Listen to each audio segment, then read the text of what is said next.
two world champions. They happen to be twin brothers. Well, the ingredients are there.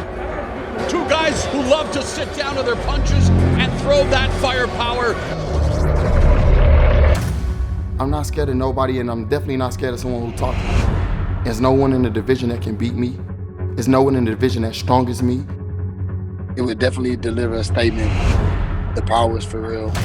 We would get a chance to let everyone in the world see the great things that me and my twin brother has done for the sport of boxing. Oh! Charlo just dropped Lubin! Being on the same card gives us energy. We want to be sharp. We want to be at our best.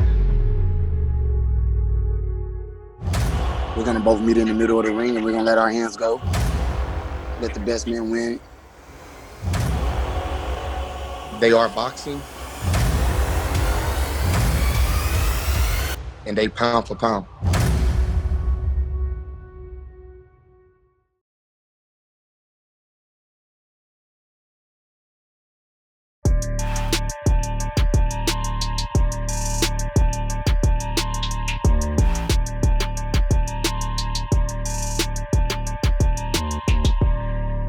There's no better place to get all the action than with DraftKings, the leader in one-day fantasy sports. And to keep things exciting, DraftKings has millions of dollars in cash and prizes up for grabs right now.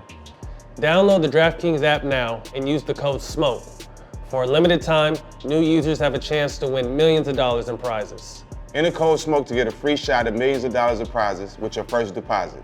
That's code SMOKE, only on DraftKings. Eligibility restrictions apply. See DraftKings.com for details. Welcome back. Man, we're here. Hold up. Make sure. Oh, nice and dry. What's up, my brother? Good to see you, man. Missed you, dog. Man, it's been a minute. Welcome back, man. Season 2 of All the Smoke. I'm happy we're finally back. It's been a hiatus. Yes, sir. The world has changed since we last got together. So our laughs is needed. Laughs and our realness and maybe some cries and some anger. It's gonna be all that this season. I'm excited. So this is just our welcome back episode, man. We're gonna kick off with an amazing guest next week. But right now, you guys are just fucking with us. Yeah. So sit back and enjoy. Man, let's get right into it. The world changed Memorial Day weekend. That was the weekend that unfortunately someone very close to you lost his life for the world to see. And I think what made this particular incident different was normally, unfortunately, when there's police brutality against blacks, they're shot and it's a quick death. Now, like I said, that's unfortunate, but it is what it is. I think for 9 minutes, the world watched this man suffer.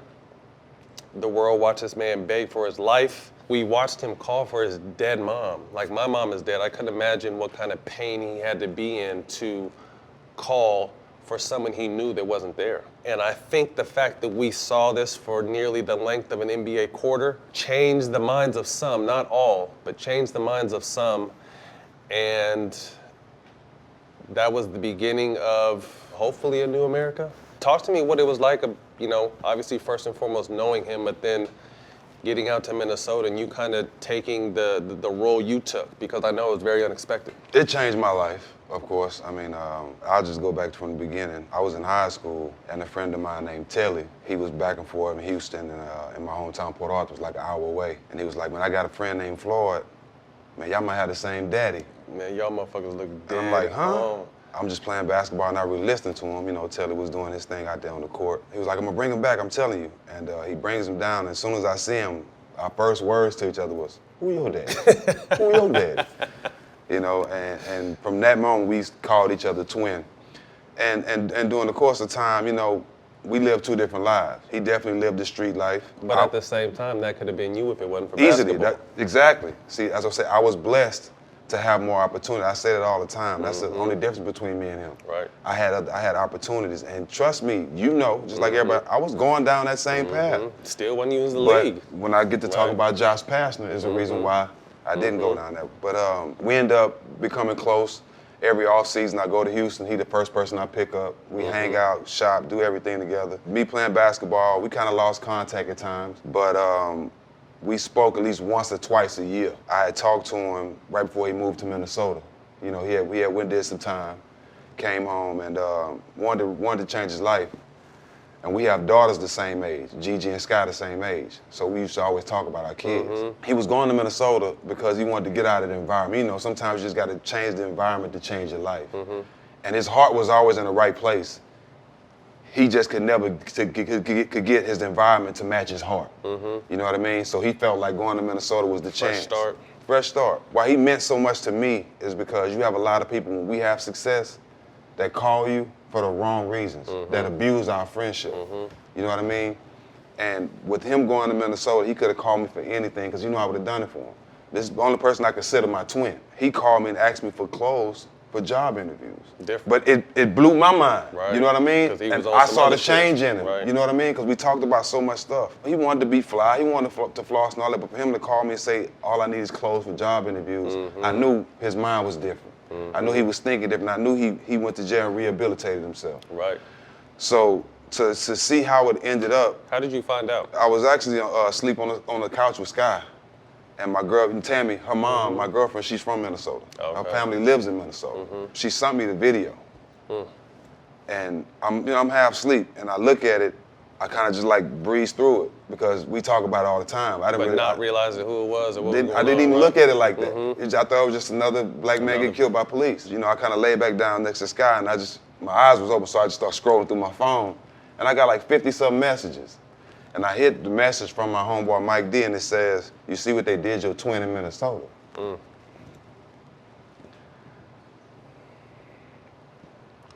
And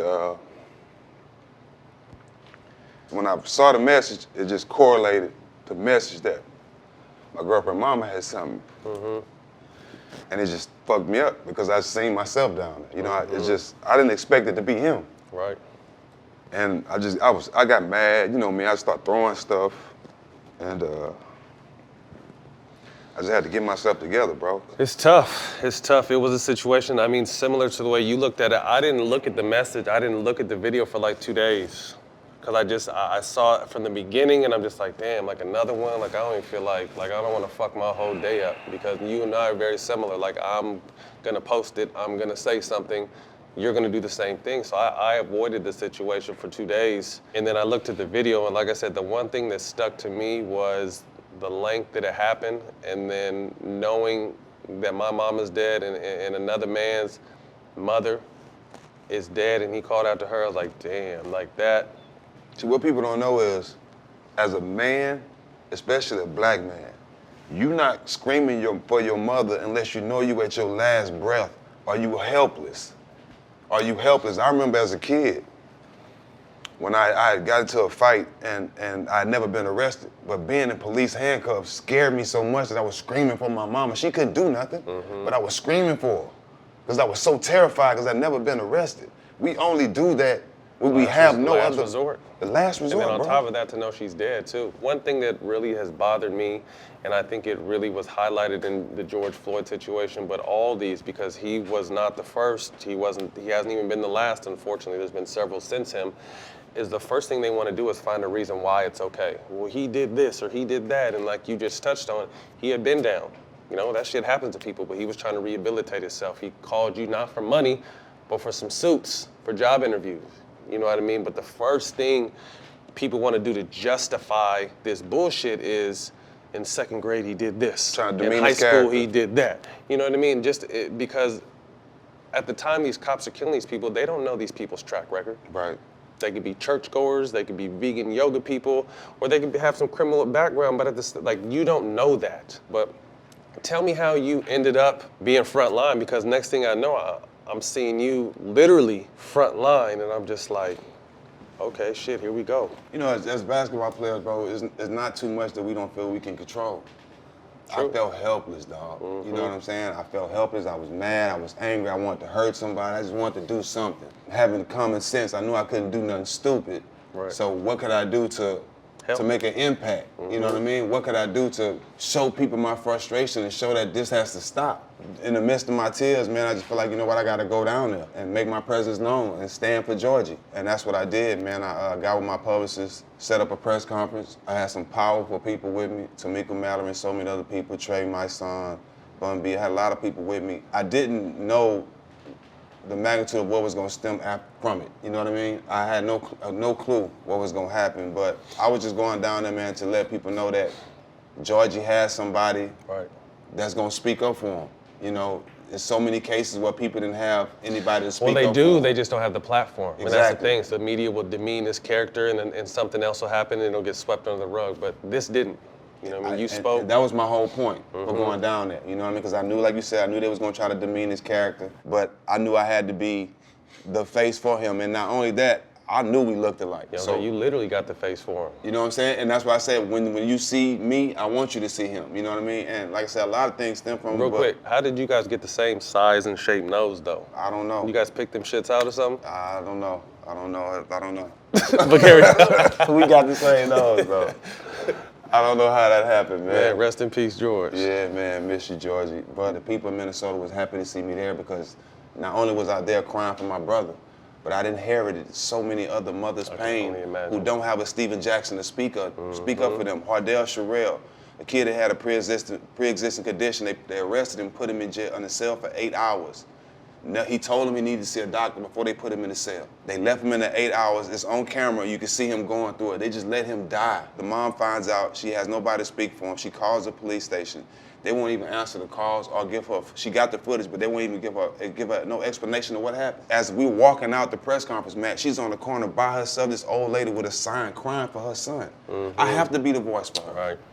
You know, so this is all the stuff that's coming from me going down there and speak for him. And I've never thought I'd see an actual ride. I never thought I'd get out a car and people go crazy and just want to stand there and fight with me. Like, I've never seen nothing like what I seen in Minnesota, but I think Minnesota had to respond that way. Because the guy who actually murdered my brother has 16 other citations that he was up for. So it's been other murders and a whole bunch of stuff done by police in Minnesota way before Georgie that they upset about. So I'm glad they responded like that, and they have been leading and making change. Right. There's a lot of changes happening in Minnesota, and I hope a lot of states, you know, follow suit. Well, if you think about it, I mean, this was a protest. I mean, protests happen normally in certain cities, urban cities. This is something that went across the whole United States. And how many countries? 16, 13? 18 countries, 18 all 50 countries, states all protested. 50 states. Like, this was the one. And for you to be frontline, the leading face, the leading voice in it. Obviously, like you mentioned, there's other people who were there, but for an athlete to be that and do that, what was it like to really be out? Like you mentioned the mom sharing her story, but what was it like being in the streets? And obviously Minnesota hasn't been the only, like, you've been on more of it, you've been traveling like you're back in the NBA. You're from city to city, march to march, charity to charity. What's that love like? Because I felt it before, and I know how special it is when I'm marching with these people or I'm talking to a bunch of people. It's good because they really are leaning on you and feel you and looking for guidance. What was it like for you? Because, like I said, you led one of the biggest protests, or the biggest protest in the history of the United States. Well, I'm gonna tell you this, bro. It's good and bad, because you put a lot of smiles on people's faces when they see, as you know, when they actually see you, Matt, it makes them believe that somebody cares. But then again, just like a couple weeks ago, I fed 4,000 families in my hometown, and this is where the hurt comes. You realize how many people need. And that's what really tears me down the whole time. Like, yeah, I love doing it, and I'm gonna keep doing it, but you realize how many people need, how many people are without, and it's all races. This ain't just black people. Facts. You know what I'm saying? Especially when I go in these ghettos and neighborhoods, it's all races in these ghettos that's suffering, that's struggling, that need help, and that need to know that people care about them, dog. Right. So as I've been doing it, I've become more and more passionate, because I see it in their faces when they actually see us, me and Rasheed. It gives them hope, like they really care about us, like we just not being swept under the rug. And that passion is just growing in me, bro.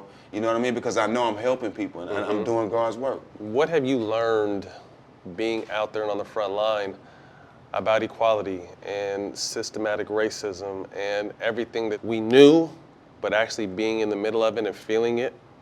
What did you take and what did you learn from that? Well, a couple things, dog. I learned that everything that's going on, it was set up to go this way. Oh yeah, it's not broken. This is the way it was meant to be. Right. And I understand too, you know, how people were saying, well, Obama didn't do this, Obama didn't do that. Well, I understand why he didn't. He couldn't. Because the system wouldn't let him do it. His hands were tied. Even though Obamacare was a watered-down version of what he wanted to do, and that's what people don't understand, man. It's way bigger. There's levels. Regardless who runs for president, you still behind the scenes is You know heavy. what I'm saying? Still a system. But I also learned this too, Matt. It's a lot of us that don't want equality. It's a lot of black people that don't want equality. You know what I mean? It's more. It's a lot of other races that stand with us, and it's more. We're fighting our own people too. Man, we've been doing that for us. It's been our biggest weakness. Well, That's what's making it harder. That's the first thing that people want to bring up. Well, if Black Lives Matter, Black Lives Matter is against police brutality towards black people. Right. If Black Lives Matter, why are you guys killing each other? And that's definitely an issue too. But it's an answer. We know the answer to that. Come on, it's proximity. It's not black on black. It's white on white. But it's the system. It's the system that's if you set put up. all these men in here and leave us in this room for a month and with one piece of chicken, we gonna get into it. But then with the windows open, you can see just a buffet of everything out in front of you. You know what I mean? It's the way the system is set up. Like you said, it's not broken. It's working how it should be, and that's what we have to try to help change. Is equality. But we have those answers, man. Equal to opportunity. black crime. Yeah. We have those answers.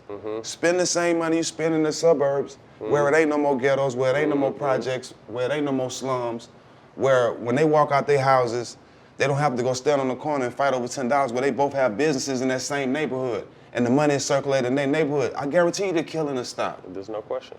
But They know that, you but have they to don't want come that. to understand come on, it, man. right?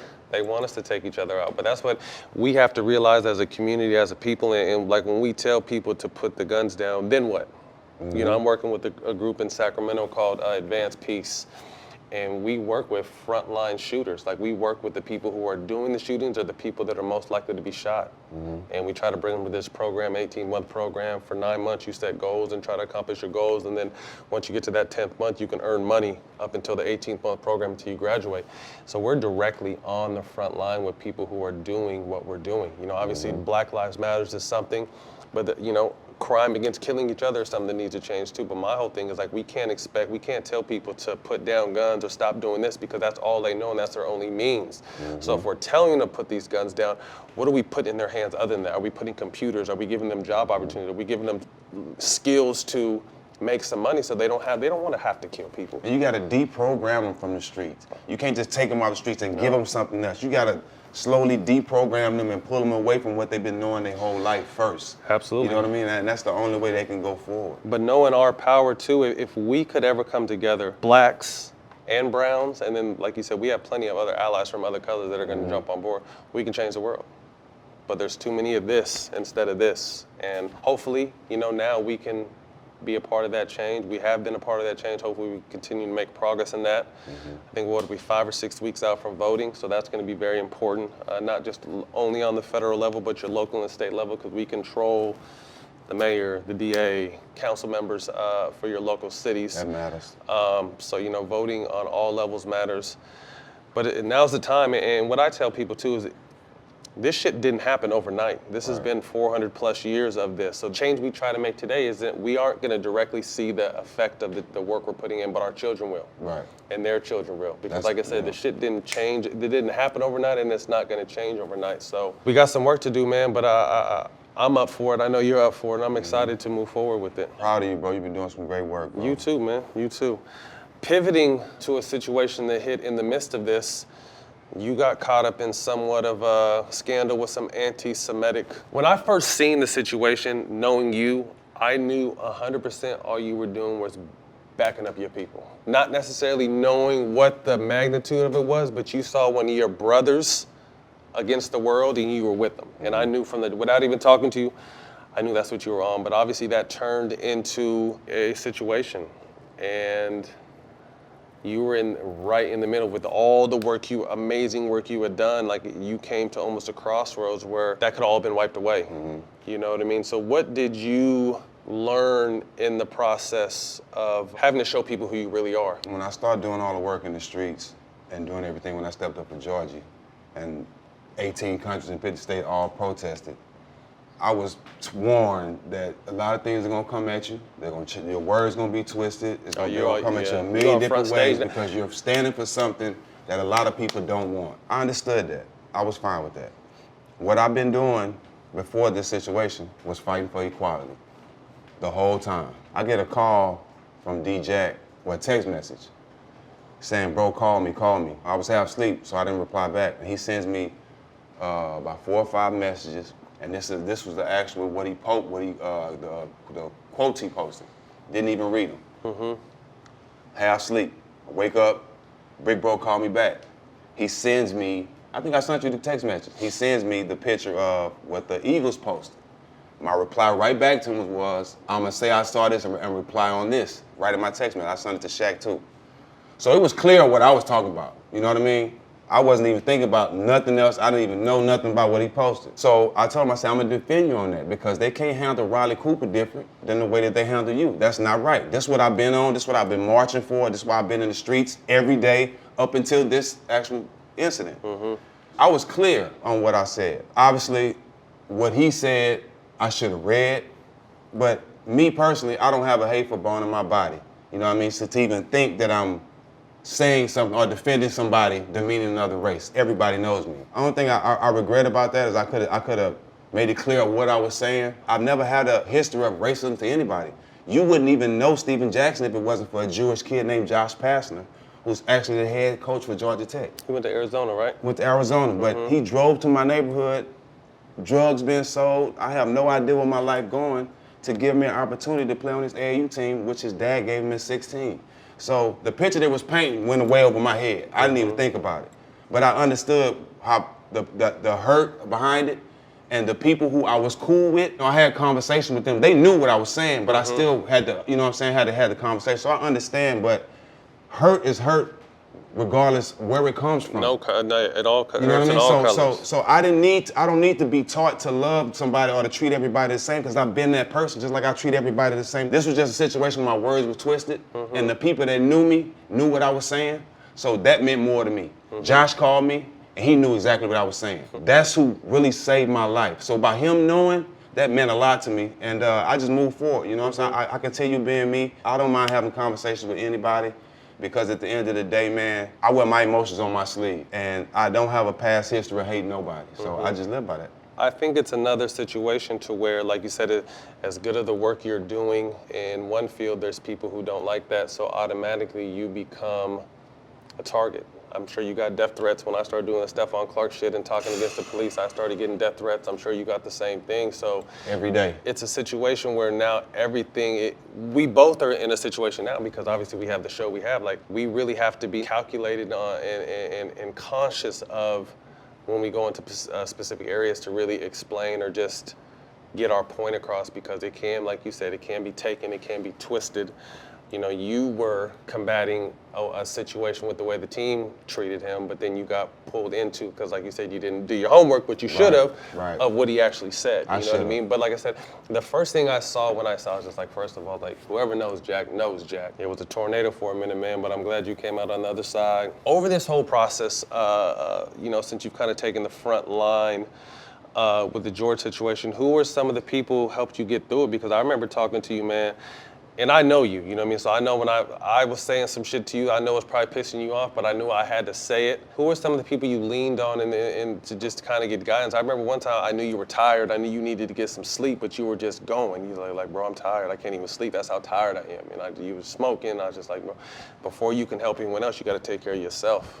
You know what I mean? And like I said, this was a new process, a new situation for you, a new role in life for you that I think you've taken with tremendous honor, and it's been dope just to watch and see. But who were some of the people, because I know you had some low points, who were some of the people you leaned on during those low points? Well, I got to thank you. I mean, you know, like you said, though, but we got the relationship where we can tell each other what we don't want to hear when it's best for us. So I appreciate you. Yeah. During the whole time, I appreciate you, bro. Believe it or not, boss man, Steve Espinoza.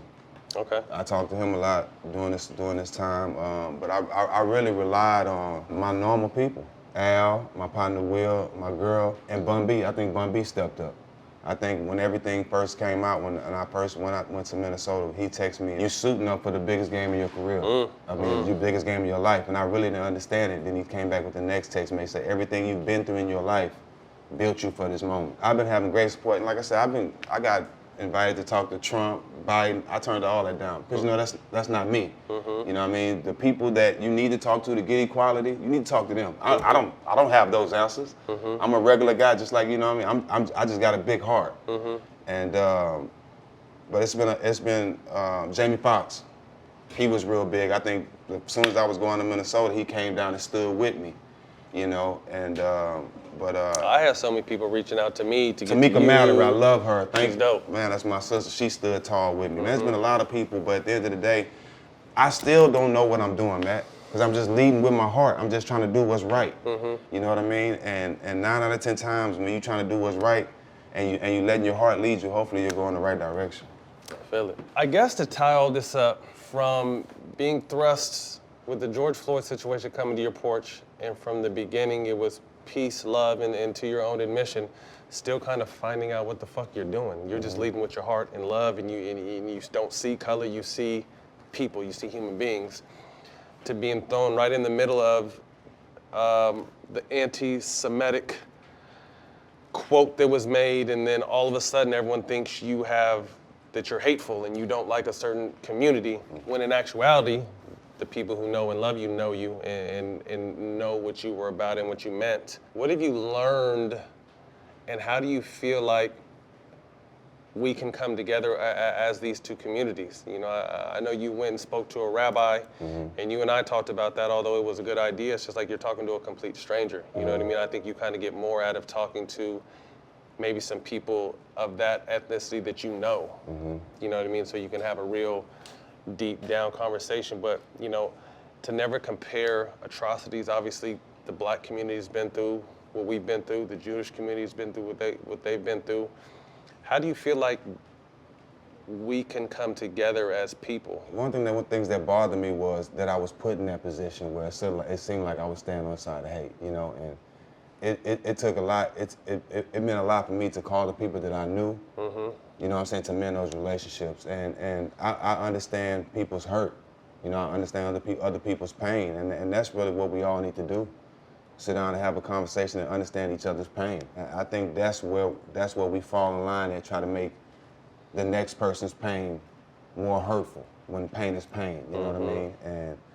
And to be honest, Matt, I've learned there's black Jews. It's a lot I've learned, but I just think it's just all conversation, you know, and everybody that cares about loving the next person and understanding, you know, it's just a conversation. And I've been having a conversation with a lot of people, and I'm understanding people's pain. Yeah. And it's helping me be a leader to understand other people's pain. I think you said something that's really important, though, too, is we will never experience the type of hate the Jewish community has felt. Right. But just like they'll never experience the type of hate that we felt. Right. So to be able to take yourself out of your particular situation, comfort zone, lifestyle, and try to at least have an understanding of what someone else has been through. And I think not even just those two communities, just overall. Period. The Asian communities had tragedy, the Latino community, I mean, across the board, the white community has tragedy. But just to understand that we may never understand exactly what they feel, but we want to. We want to have that type of understanding. We want to put ourselves in your shoes. We want you to put yourself in our shoes, just to kind of see, because before it was fuck it, that's them, that's, you know, we're us type situation. So be it. But to move forward, like I said, for the progress we want for our kids and their kids after that, it's gonna have to be, you know, we're gonna have to be more self-aware. We're gonna have to really put ourselves in uncomfortable situations to try to understand what someone else is going through, because you never know what someone is going through on a particular day that can make them do that. Right. You never know what's behind the scenes. So I think it's more of an understanding, a want to understand, and love. You know, it was crazy. A quick story, when the George Floyd stuff happened, me and the twins were driving to practice one day. I just got them back from their moms. I'm just like, you guys hear about what happened? It's like, yeah, we saw it. And Isaiah said, we saw, yeah, a cop killed another black guy, huh? I was like, yeah. And I was like, well, what did you guys think about it? Just like, they didn't have to. Then Carter's like, they didn't have to have his knee on his neck that long. Does he hate him? Do all cops hate black people? I'm just like, no, not all of them, some of them, but it's just the world. Sometimes you have to understand that some people are gonna hate you particularly because of color of your skin. It's unfortunate. So, but then I asked the twins, I'm like, do you think you're born to hate or taught to hate? And they take a second and think, and they're like, you're taught to hate, right? I'm like, exactly. So then I remember one of them's just like, well, then we have to teach Ashton how to love. You know, Ashton's my little man. Yeah. And to me, it almost brought a tear to mind, because it's that simple. These are taught actions. To hate, no one is born to hate. We fill babies up with whatever we want to teach them, any kind of knowledge, hopefully more love than anything, but it's just, hate is a taught. And if we'd all just take a step back and and realize, I mean, I bet you ask someone who hates another race, why don't you like them? And they're gonna give you a generic bullshit answer. Yeah, they can't give you no real sense. reason why. It won't make sense. You know, they can't give you no real reason why. And I hope that we can start getting past that and like I said, be willing to make ourselves vulnerable and put ourselves in other people's shoes. I mean, even with me, Matt, I used to, my favorite saying is be like, I don't care what people think about me. You know what I mean? But I can honestly say today, I care. Because what I stand for and what I'm out here doing is to show everybody that I love them and care. So I want people to know that I love everybody and care. I do care now. You know what I mean? I can actually say I care what people think about me now. Because I want people to know I stand on love for all who have love for all. I knew that was going to be hard too because like I said, knowing you for as long as I knew and you've always been. I ride for everybody. You've got in your shit, but it's always because you have someone's back. Real quick before we get out of this because I want to get to, sports and kind of where we're at with that because that's a whole other conversation. Where are some of the cities you've been to and plan on going moving forward? My goal is to go to all 50 states. I even want to go to all 18 countries.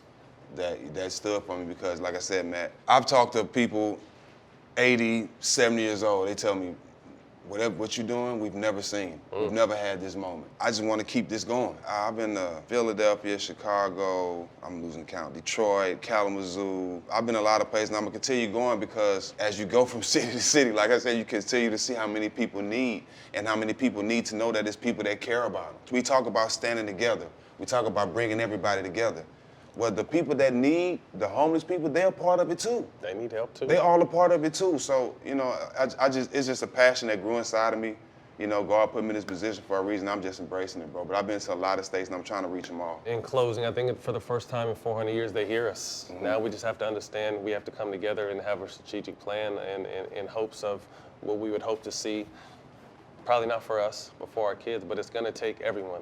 And something I'm excited to talk to you about because we disagree on it is just sports and should it be played or not. But even sports is going to be a part of the solution. But people have to understand it's not just sports. It's going to take everybody to change something because sports didn't create racism. You can't put all the pressure on them. Yeah, sports didn't tell people to hate, you know what I mean? Right. Sports is hopefully going to be a part of the solution, but people have to stop looking at sports as like it's going to take all of us to change this. Yep. And it's not going to happen overnight. So I'm excited that we're going to continue to do our part for everybody and hopefully bring everybody together and make a significant change. It was nice having football back this weekend. Lucky for us, it was just week 1. There's no better place to get all the action than with DraftKings, the leader in one-day fantasy sports. And to keep things exciting, DraftKings has millions of dollars in cash and prizes up for grabs right now. If you haven't tried DraftKings yet, go to the app right now because you don't want to miss it. Draft your lineup now and feel the sweat like never before. Every run, pass, and catch means more with DraftKings. It's simple. Just pick your lineup, stay under the salary cap, and see how your team stacks up against the competition. Nothing adds to the excitement of watching the game quite like having the shot of winning millions of dollars in prizes. DraftKings has paid out billions of dollars to winners since 2012. So they know a thing or two about cold, hard cash. Download the DraftKings app now and use the code SMOKE. For a limited time, new users have a chance to win millions of dollars in prizes. Don't miss out on week 2's action. Enter code SMOKE to get a free shot at millions of dollars in prizes with your first deposit. That's code SMOKE, only on DraftKings. Let it rain. Minimum $5 deposit required. Eligibility restrictions apply. See DraftKings.com for details. Pivoting to sports. And as I mentioned, we had completely different views on this, whether we thought that sports should be played. First of all, COVID hit and kind of changed everything. And then We both are right, though. yeah, you're right. We both are right. We both have good reasons. You're right. So obviously, COVID hit and changed everything. And then in the midst of COVID, George happens. And now the NBA came into a situation where they wanted to try to bring sports back and created a bubble. And there was a lot of back and forth that should they play, should they not play. Talk to me about your thoughts and your stance on where it was. I jumped out there probably like a month before they even thought about going to the bubble, saying that they shouldn't play because I knew how big the game of basketball is to the world. And I knew the impact and the statement they can make. Me thinking, okay, I'm LeBron James. I get Kyrie Irving, KD, 5 other players. We're not going to the bubble until these 10 demands are met, these 10 laws changed, are these 10 policies changed. You get those changed, we'll play. I guarantee you that would have been done in a heartbeat before they went to the bubble. That's just my thinking. And I felt like LeBron them had that power. When you said that they can go down there and make a bigger impact by being on cameras, I didn't think about it at the time, and they actually done that. But it got to a point where I knew they were still murdering us. Regardless what was going on, they still murdering us. So I knew it was gonna be a point where something was gonna happen. I didn't know it was gonna be Milwaukee. But I knew it was gonna be a point where something else was gonna happen to make them wanna stop playing. That's why I was saying that. And the fact that they did stop playing and went back and started playing again, they took the power right back that they had. They gave it away. So my whole thing was just understanding the power that they had at the time. You know what I mean? And like I said, we ended up both being right, but I just felt like they had the power to put everything and everybody's eyes on the issue at hand and not about basketball. See, I came from a different point of view because you know that I am into politics and eventually want to be, the mayor. Will be. Thank you. But knowing how policy works and how bills are passed and how ordinances are handled, knowing that it doesn't happen like that. And I don't give a fuck who wants it to happen. I don't care if there's 10 LeBrons that want this to change. It's not gonna be a fast process. So when I looked at the situation, I knew it was gonna be a timely process and it was gonna take, a lot of people to do. But my thing is, LeBron, you're going to hear from LeBron, regardless, because he has a tremendous platform to reach the world, but do you hear from everyone else? You know what I mean? Do you hear from the George Hills? Do you hear from the Van Pleets? Do you hear Doc Rivers' plea?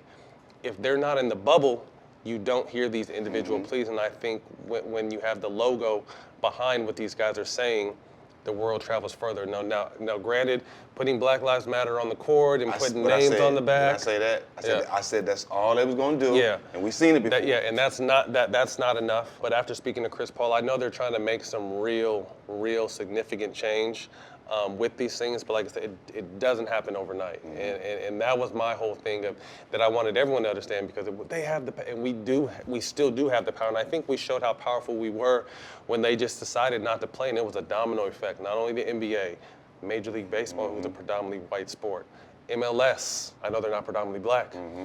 Football practices were canceled. WNBA didn't play. So I think it did. It showed one thing. It showed our power, and I think everyone got mad. Well, why just sit out one game? Why not sit out longer? I think we continue just to spread our message, and we kind of have to wait and see. And I'll give you an example, and things have been done here and there, but when people jump to conclusions, why is Jay-Z doing what he's doing? And I still think what he's doing with the NFL is being worked out, and we're going to start seeing. But anything that happens is not going to happen fast, and I think that people think because we're in a new situation and we have a voice that people are listening to, that we can just make demands on it. Like you said, a situation that's not broken, that's working the way it's supposed to, but change a fucked up situation. Like, we can't just say we want this to change. It doesn't work like that. So that's why I've always said it's going to take all of us to do this shit, because athletes didn't create it. Although we have a lot of power and we're willing to help take on former players, current players, this battle, we're going to need everyone. What if Black America shut down? I think about that, and I think because I'm aware of how I grew up. It's going to be some losses. Yeah. You're going to have to take some losses. It's going to be a lot of, but to me, it's worth it. But we can afford, but can a single mom afford? That's what I'm saying. Can we, you know what I mean? When you go to war, some casualties. I hear you, but like I said, I think there's people in the community that can handle it, but then there's going to be a lot of people who can't handle that, you know what I mean? And a lot of people can't afford to miss a check, and that's why when people yell at, well, you guys, it's all about this, it's all about that, you know firsthand, when we get in the NBA, we're not just taking care of our mom and dad and our brother and sister, we're taking care of a whole village of people. Whole city. You know what I mean? And I know my first 4 or 5 years, I was broke every summer. You know what I mean? So you know what I mean? So because LeBron and Chris, 6 for me, because there's a certain, I don't mean to keep bringing up names, but because a certain upper echelon of player can afford the opportunity to miss a check or sit out or protest, not everyone can. Yeah. You know what I mean? If everybody cared, the people that could take care of everyone. Exactly. I feel that. That's what I go to say. Everybody don't want equality. Everybody don't want equality. You could talk about it. And it's more black people than anything, bro.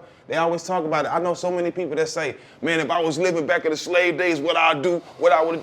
You got the opportunity to do a lot right now, but you at home on Xbox. You know what I'm saying? So it's a fine line right now, and what I'm happy is everybody's been held accountable. You know what I mean? Even us. You know what I mean? And the only way we're gonna get change is we all come together. I think one thing sports can continue to do, though, like I said, is push the message, but really get these owners to start giving back. But that's who haven't been speaking up. None of them. I mean, excuse me, not none of them. Majority of them have not spoken up. You know what I mean? And for them, and we look at the number, they came together and put $300 million together for 30 teams. Do you think about for 30 billionaires, $300 million is not very much. You know, you're paying your two best players more than that. Each team should maybe come up with $100 million and put it in this pod and then have someone that oversights and helps these projects, the programs that are already started. You know, there's a lot of smoke and mirrors out here, but there are some groups of people who are on the ground doing this work, and man, they need help. You can put up affordable, nice 4-bedroom homes for $35,000. Nice, we're talking about real nice houses, and get people off the street, get people out the projects. Do they want to do that though? They don't want to do it. They don't want to do it. So it can be done. Yeah, you're right. We're gonna have to. Like I said, I wish I had the billions.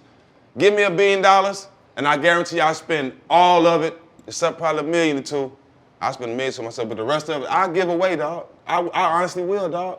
Because I know I will sleep better, I'll be happy. I will walk around this earth knowing that I helped end poverty. That's a good feeling, man. You know what I'm saying? Who wouldn't want to feel that way? And the people that are in position to do it will not do it. It's a long, deep conversation.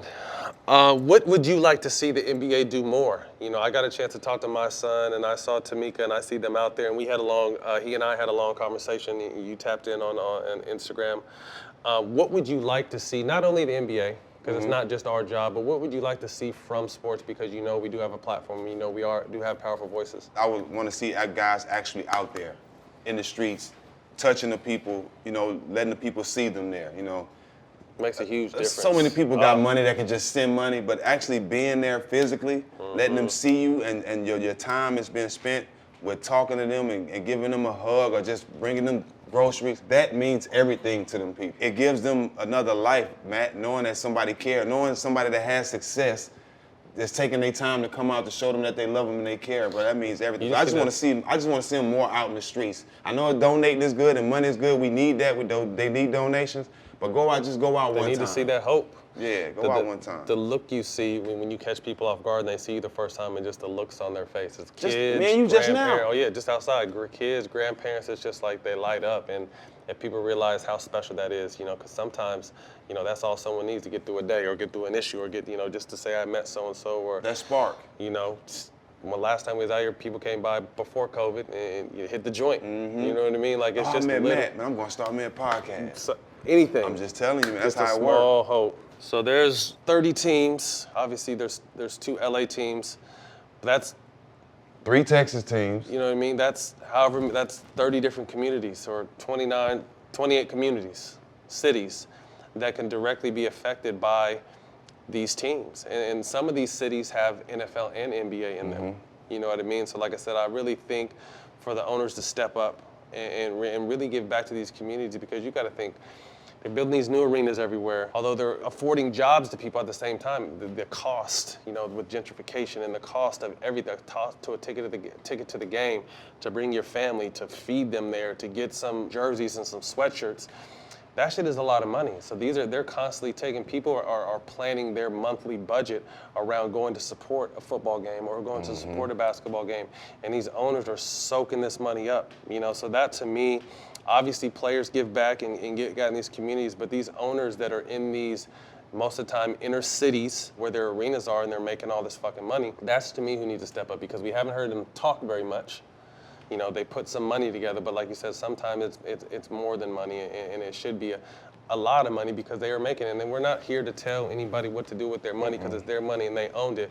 But at the same time, if you really want to see change, there's things you can directly do in your city to help bring that apart. Because one, a high percentage of the players on their team from these areas, and 2, we got to know who is directing the money. Yeah, they're giving money to certain charities, but where's it going? But who is in control of it?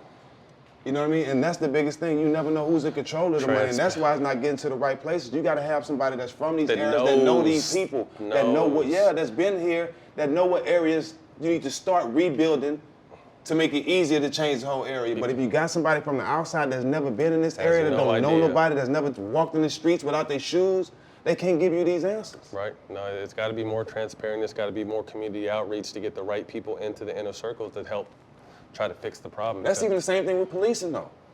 Start getting police from the cities. From these areas.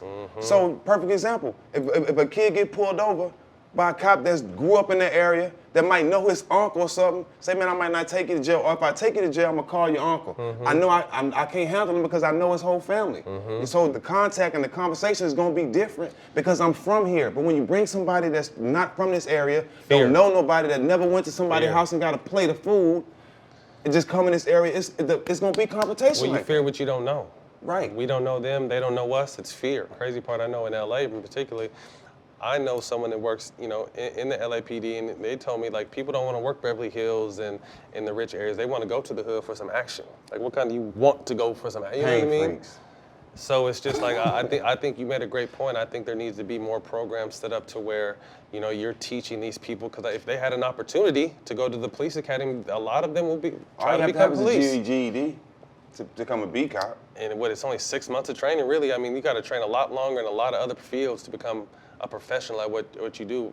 Being a cop doesn't take that long to become. So if they gave opportunities to these underprivileged communities where they can not police them, I mean, they would obviously be policed, but they know their surroundings. They know if there's a fight down the street, who it is. If they know if a couple shots, they know who to talk, you know what I mean? So it's just people that have those existing relationships. But when you throw, quote unquote, a white man in Compton, that's a scary job. And what people don't know, and sometimes in the black neighborhood, telling my mom is worse than taking me to jail.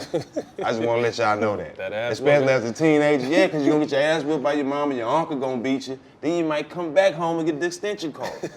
So, listen to me. Telling mom is sometimes worse than taking them to jail. Like I said, this is going to be an ongoing thing throughout this season. But let's get to a little bit of sports.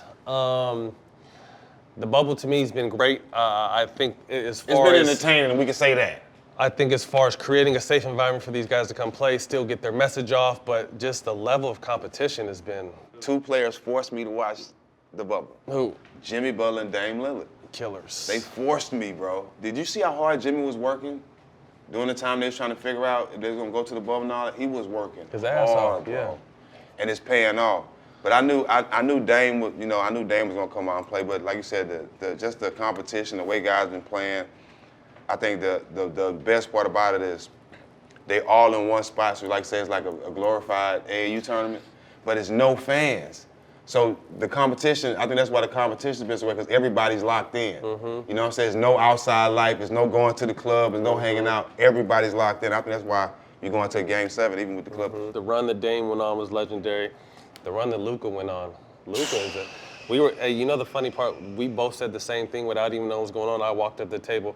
What's the first thing they need to get Luka next year? A motherfucking bodyguard. Yeah, I mean, I wish I could have been out there too. Yeah, if I was 5 years younger, but they need to get one of the Morris twins. But Luka can't be fighting his own battles. Mark Cuban, I hope you hear me. Yeah. Luka can't be fighting his own battles. I talked to Rick about that. I told Rick about Luka needs him a dog out there because that's the only chance you had to stop that motherfucker. You got to try to bully him. That's what we would have did. I mean, because he's so cold, like he needs. When you can't stop him, you got to start a fight and get him off the game. You got to try to do something. And we were good at that too. We were good at that. Really good. But just to watch what Luka did, what Dame did, what Donovan Mitchell and Murray went back and forth and did on some Vince and AI dropping 50 after 50 type games. To see what the Lakers and LeBron are doing.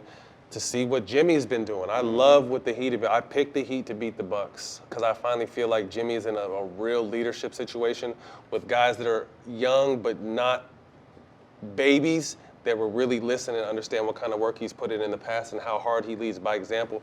But he has all these kids playing bigger than themselves. You know, how Kobe used to have us playing bigger than ourselves. He has these young guns out there shooting and Crowder out there doing what he does. They believe it. Dragic and along down the line. So I've loved watching Miami. Boston was my sleeper team in the East, and they still haven't let me down. I love Jason Tatum and Marcus Smart and what these guys are doing. So in the Eastern Conference, we got Boston versus Miami. We got to, even though you're wearing a Boston jersey, I know you're going for Jimmy. El Bizzle. El Bizzle showed me a lot of love when I was in Indiana, man. One of the GOATs. Yeah, I'm going with JB, man. I can't go against Tell me Jimmy. why. That's my boy. One, you know, I'm always rooting for the underdog. You gotta think my boy used to living on the street at one point. So I'm always rooting for the underdog. But just the fact that he was in Philadelphia, he was a big piece to their puzzle, and they would have been winning this year if he would have still been there. But the fact that they tried to demean him when they cut him, I mean, well, not really cut him, but didn't sign him back. And we talked. He was real focused on just not really. He wasn't really focused on going out there and just being an all-star. He was focused on winning and leading this team and bringing toughness to this team. And to see everything that he was working for during the whole time, you know, come to life. I think that was a perfect for him. situation for him because they're a blue-collar, hard type working. He's a blue-collar superstar. You know what I mean? They so grinding. You know what I mean? They really not out there playing basketball. Mm-hmm. You know what I mean? They out there fighting. Mm-hmm. They out there scratching like we used to play. Like they're scratching. They're doing everything to win the game. And that's what scares me too. Because I got Boston. They were my sleeper. I picked them at the beginning to be my sleeper once the playoffs started. And that's the one thing because Miami is dogs. And I know that I would try to dog Jason Tatum. I'd try to dog Brown. Got to. I would try to dog everyone out there. They're more talented. Kimba, yeah. I don't know, but I don't know if they can. I think these boys are ready. They've been battle tested their first year with LeBron and them. Took a step back. The Kyrie experiment didn't work. Mm-hmm. They put Kimba in this year, and it's been work. I think Gordon Hayward's coming back soon. I got Boston, just like you said, they're more talented. Jaylen Brown. Been killing. I like the young kid. Who's the young kid? Williams? Robert Williams. And I'm sorry, bro, I didn't even know who he was before the bubble hit because I hadn't really been paying attention. He's been very impressive. Yeah. Man, a big, active dog out there, running, jumping, rebound, blocking shots. And he can pass. He's making some big He's plays skilled. on the pick and roll. He could really play. Yeah. I think that's a great pickup for them. But like I said, I just think that Tatum, Brown, Kemba Walker, and then Marcus Smart is that wild card because he'll fuck around and he won us. He's a dog. Won us. I love Marcus Smart. He won us. He's a dog. All alley gang. He down. He's a dog. So we got to figure out what we betting on that series. What do you think the key to Miami winning is? Make the game grimy, make it physical, make it dirty. The type of game we would have to make it. When you're playing against a team that's so talented, when you have so many players that's unguardable, you gotta make it dirty. You gotta physical, scrappy. You know what I'm saying? You gotta get all the loose balls, like all the little stuff. You gotta do. The NBA isn't that way anymore, though. So if they let them play that way. Well, you know, at this point, when you get to the finals, let it go a little bit lower. Yeah, they let it go. You know, it's been getting a little tight. You know, guys been pushing all kind of stuff the last couple games. I love it. And back and forth.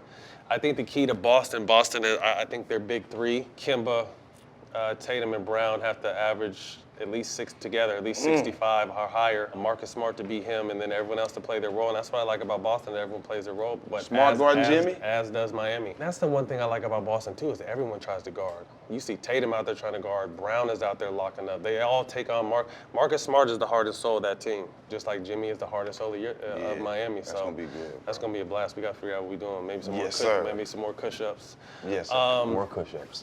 All right, well, we're shooting this the day before the big Game 7 with Denver and the Clippers. I want to forecast and talk about the Battle of LA, but we don't want to disrespect Denver. You feel they definitely still have a shot in Game 7. Shot. You know, I've been part of the Clippers second round curse.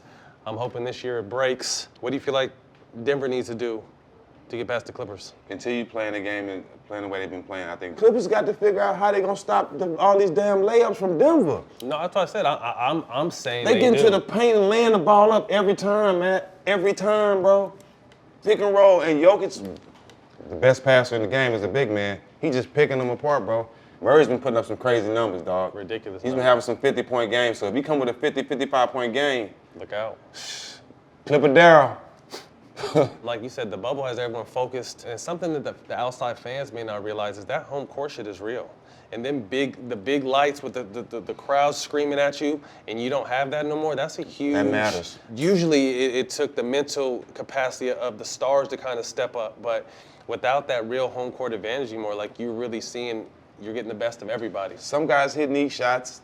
Wouldn't hit them in the No. With arenas, 30,000 screaming in their ear. No way. It's different. I love what's going on. I love the back and forth. I love the scoring, but I don't think the common fan understands how important the home court and that screaming ass crowd is when you're trying to make a free throw or you're trying to hit a corner three wide open with the game on the line. Mm-hmm. Now it's just like playing in the gym. So it's been fun. But Game 7, I got to take my hat off to Denver, man. Jokic has proven to me to be the best big in the game. Jamal Murray is putting he's 10 toes down in the league now. I think this was kind of his coming out party, and they have just a lot of solid pieces. Gary Harris been hurt. He just really getting back. I heard a rumor if they get past that I don't know if they're going to get past, but Will Barton could be coming back. But Michael Porter Jr. He's playing. Has been out there hooping and been outspoken. Yeah. He's been out there saying they need to move the motherfucking ball. I feel Let me touch that. I'm not mad at it. It's different though, because I think Jason Williams from ESPN or someone said something that this shouldn't have been something that came to the media, and I completely agree. Back in our day, it wouldn't, but it's a new age, and everything is for everybody now. I feel him, bro. Listen,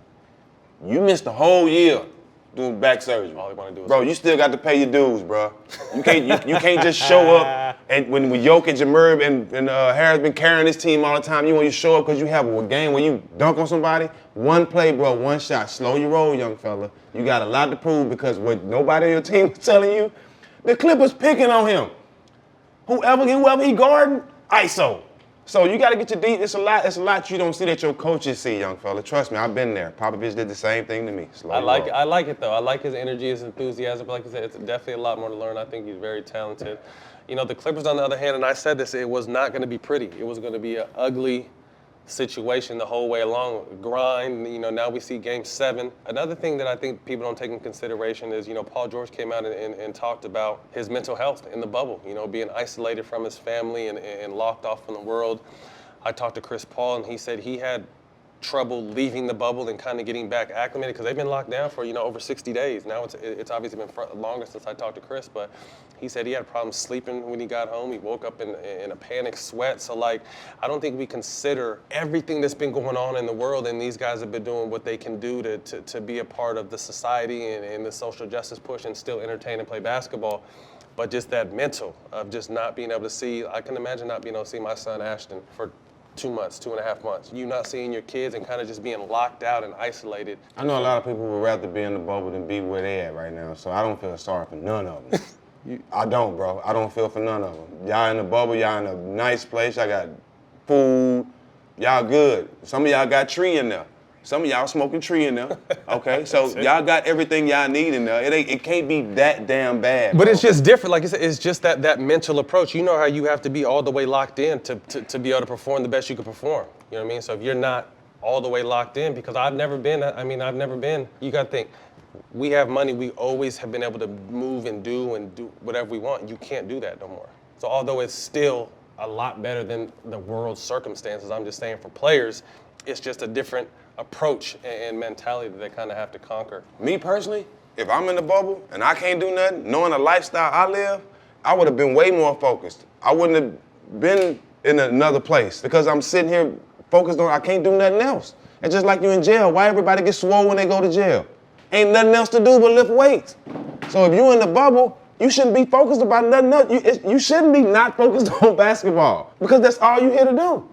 There's nothing else to do in here. So I didn't get that side of it. I mean, yeah, you're gonna miss your family, but shit, you gone half the season, half the year, traveling away from your family. So what you talking about 2 months? I didn't get it. Sorry. 5 didn't get it.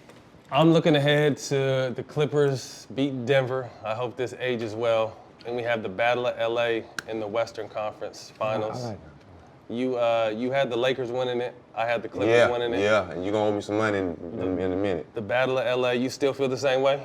I'm not changing. I told you the dynamic of LeBron and AD we've never seen. We've never seen, and look where we at. Who else has to step up for them though moving forward? Well, as Rondo playing well, but Rondo is a different player. the supporting cast is so unpredictable. Danny Green, he's supposed to be a three-point shooter. He's struggling. Rondo is really the third option right now. Yes. They're not playing Swish. They're not playing Dion Waiters. Mm-hmm. So I don't know about that style against the Clippers. That's all I was asking. Yeah, I don't know. Giannis and the Bucks. What do you see there? I'm not surprised. Bro, we know this. Regular season and playoffs is too. We'll let you do all that, all the, but Trav, we'll let you do all that in regular season. In the playoffs, we're gonna put 9 people right here and make you pass the ball, bro. Build a wall around you. You're not gonna shoot it. You couldn't hit a house of music in the kitchen. So we're just gonna make you do the things that you don't want to do. And your teammates are not used to making shots and carrying the team, so they're just not gonna pick up and carry the team in the playoffs. I knew that was gonna happen, bro. He has to leave. He has to leave, bro. Nobody's going to Milwaukee. I've been there. I played there. Nobody. And I only played a couple games. I was trying to get traded. Actually, Matt, I told him I didn't stop going to games. I just stayed at home until they traded me. That's how bad it was there. I remember that's when me and Kobe came out there. You weren't even. I was happy to see you in Kobe, though. You weren't even in the arena, though. Matt, the only person I know, rest in peace, Kobe. He had Kobe in the club, bro. Yeah, but in Milwaukee, in Milwaukee. Places. But that's the one fucked up part about Milwaukee is they're not going to attract any major free agents. They're not going to get a guy's not going to say, hey, I want to go play Giannis in Milwaukee. That's not going to fucking happen. So do you think he stays or leaves? I think he leaves. Oof. I mean, they can say that he always unfollows his teammates, and I think he's going to leave because the opportunities that he has now has never been thrown at him. You know, I don't think he cares that much about being on the same team with his brothers and like that. I think he wants to win. I think he honestly wants to win, and he has other situations that's going to put him in a better situation. Give me 3 teams you think. Golden State, Miami, and Dallas. I want to see Devin Booker. Him and Luka? I want to see Devin Booker go to Dallas. Dallas has enough money. They can get another third. They can get rid of some of them chumps they got over there. Thanks. The Nets signed Steve Nash. Yeah, I mean. Head coach. I think there was some initial backlash about white privilege and opportunity, and this ties back into the political climate that we're in and mixed with sports. What do you feel about a Hall of Famer taking that job with the Nets? I would rather it be Steve Nash, a 2-time MVP, than a guy that they go find in the film room and just give him a job like they've been doing. So this, you know, obviously it's a lot of black guys that was qualified for the job that could have got it, but it's other teams the same way. But if a white guy had to get a job first time coaching, being in a great situation, because they don't normally put black coaches in good situations like that, I would rather it be Steve Nash because he knows the game, and then every black person or everybody in the league loves Steve Nash. He's one of us. So if it had to be anybody, it had to be Steve Nash. It's not about what you know, it's about who you know. You know, obviously he had ties with KD going back. He was a special assistant with Golden State. So I think it's going to be a great situation. I agree with you. Normally, a black coach would be given an opportunity like that, but the only reason why I'm even saying that now is because I think everyone else brought it up, but to me, it's just about who you feel is gonna comfortably run your organization, you know what I mean? And like I said, Steve Nash had ties to Sean Marks, who's the GM, and then obviously ties with Kevin Durant, so I'm sure Kevin and Kyrie had to stamp it, which they did, and having, like you said, a 2-time Hall of Fame, 2-time MVP Hall of Fame player leading your team is always a good move. And to Stephen A. Smith, you said, I stayed with Steve Nash.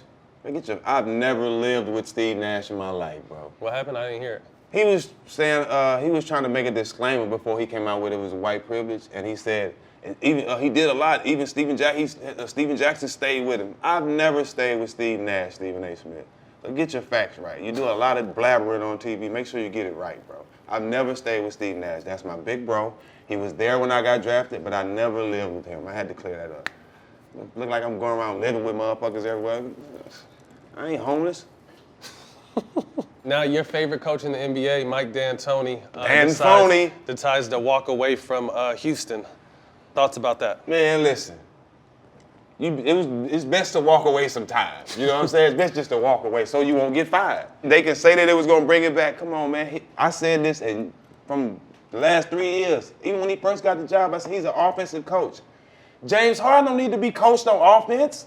He's one of the best scorers ever. You need a defensive coach. You need a coach that's going to hold these guys accountable. They don't have that, and that's why they're still in the position they're in. So I'm happy he's gone because now James can probably get somebody in there that's not patting him on the back all the time, that's going to hold him accountable, make him play defense, make him play harder, make him look like he care more about the game than just caring about scoring. Now, do you think a new coach can handle that type of roster from a standpoint that it's built to play a certain type of basketball? The right coach, a Van Gundy, the right coach, where you're going to force these players, like a Popovich. I don't care who on that team. Jordan can be on that team. When I come in here, if you don't buy into what this team is doing, you're gone. You know what I'm saying? That's the type of coach they need. And James is going to respect that too because he want to win, but he wants somebody to hold him accountable. If you let him walk in there with them little small shorts and walk in there like he don't care about the game and just go in there scoring and not caring about it, he's going to continue to do that. But when you pull him in that locker room and say, look, bro, this is where we at. You need to be that same force on defense. Your attitude needs to change. You need to pick up your attitude. You know what I'm saying? You need to show you care more. When you come at him like that and let him know you're behind him 110%, hopefully they'll transfer through the team. You ain't got to say that with Russ. You just got to calm Russ down. You know what I'm saying? You got to just work on the little things with Russ' game. But you need him and Russ to be the energy. You need them to be vocal. You need them to be more coachable. You know what I mean? And I think that would change the team. But D'Antoni is definitely, getting him out of there is definitely a great step. Good job, Houston. Who do you see and you mentioned Van Gundy? Nah, I just threw his name out there. Mark Jackson is out there. Ty Lue. Mike Brown, still. You know, that's my guy. I'm always throw him out there. But like I said, to me, I think that's obviously you're inheriting Chauncey. James and Russ. Chauncey Billups. I thought is he trying to go to offensive coach? He just said he recently. coach? He just said, well, it came with this Steve Nash. If Steve Nash can get a job that easy, then I might as well try. That's what he said. He might as well come out. That's what the article said. I'm not mad at it. You know, we touched on obviously during this process of what we feel like the NBA can and hopefully will do post-bubble. Mm-hmm. And one thing you touched on and we thought was important is just be out there and about. Show your face. You know, obviously everyone is doing, just because it's not publicized doesn't mean people aren't doing stuff. People are definitely out there doing stuff, but just be touchable. You know what I mean? Like I said, put ourselves, we were lucky to make it out, but we come from these same areas and could have been these same statistics if it wasn't for, you know, someone helping us out. You know what I mean? So I think, you know, being in these communities, giving people hope, because in your community you look up to the people on the corner because that's all you ever see. You know, so to be able to get these athletes to come in and business people to come in and be touchable, be accessible, I think that is going to be a huge step. But overall, like I said, I think it's important for the NBA owners to really put some money where their mouth is because they're not using their mouth. Put some money in that shit and help these cities out. I agree. That's a wrap for episode 44. It's good to be back, bro. Always. Man, stay tuned. Season 2, we promise you, will be even more exciting. Epic. Amazing guests. A wide variety of topics, but this was the welcome back episode, so we hope you enjoyed it. You can find all the smoke on Showtime Basketball YouTube, and we have a new audio partner. Thank you to iHeart for jumping on board. We're excited. Fasten your seatbelts. Season 2 is coming at you. All of it.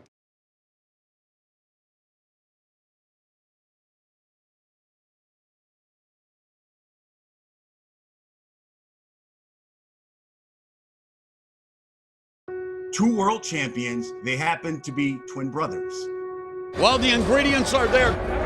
Two guys who love to sit down to their punches and throw that firepower. I'm not scared of nobody, and I'm definitely not scared of someone who talks to me. There's no one in the division that can beat me. There's no one in the division that's strong as me. It would definitely deliver a statement. The power is for real. We would get a chance to let everyone in the world see the great things that me and my twin brother has done for the sport of boxing. Oh! Charlo just dropped Lubin! Being on the same card gives us energy. We want to be sharp. We want to be at our best. We're going to both meet in the middle of the ring and we're going to let our hands go. Let the best man win. They are boxing. And they pound for pound.